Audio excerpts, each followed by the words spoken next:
আমাদের বিভিন্ন জেলায় পার্টি অফিসগুলোতে আগুন দেওয়া হয়েছে। কালকে এখন পর্যন্ত 6টি জেলায় পার্টি অফিসে আগুন দেওয়া হয়েছে।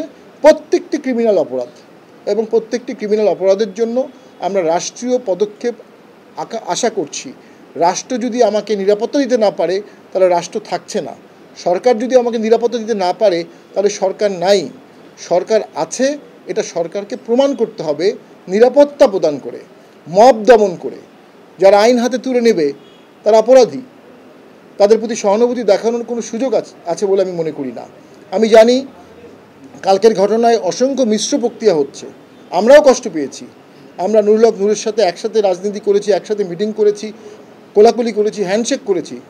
তিনি সুস্থ হয়ে আসুক, আমরা পার্টি অফিসে দোয়া করব, নামাজ পড়ে দোয়া করবো যেন উনি সুস্থ হয়ে আসুক।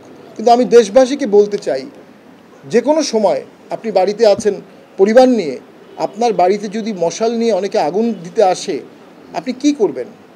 আপনার কি করার আছে? আপনি আপনার পরিবার বাসাকে বাঁচানোর চেষ্টা করবেন। আমরা কিন্তু নিজেরা আইন হাতে নেইনি, আমরা কিন্তু সেনাবাহিনী পুলিশের কথা শুনে সম্পূর্ণ রাস্তা ছেড়ে দিয়ে পুরোপুরি পার্টি অফিসের ভেতরে ছিলাম। কিন্তু আমরা আতঙ্কিত ছিলাম, যে কোনো সময় আমাদেরকে আগুন দেওয়া হতে পারে। অনেক বড় বড় ঢিল ছোড়া হয়েছে আশেপাশের বিল্ডিং থেকে এবং মশাল ছুঁড়ে মারা হয়েছে। আমরা শুনেছি পুলিশ এবং সেনাবাহিনীর উপর মশাল ছুঁড়ে মারা হয়েছে।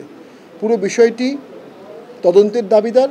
আমরা মনে করি রাজনীতিতে এর সূত্রপাতটি একটি বাজে নিদর্শন ছিল।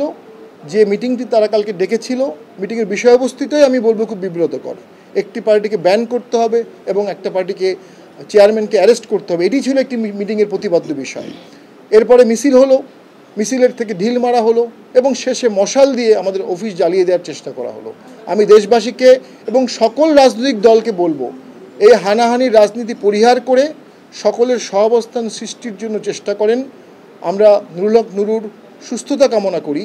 আবার কোনো দল বা কোনো নেতা এই ধরনের আর্সন থ্রোয়িং, ভ্যান্ডালিজম যেন না করে।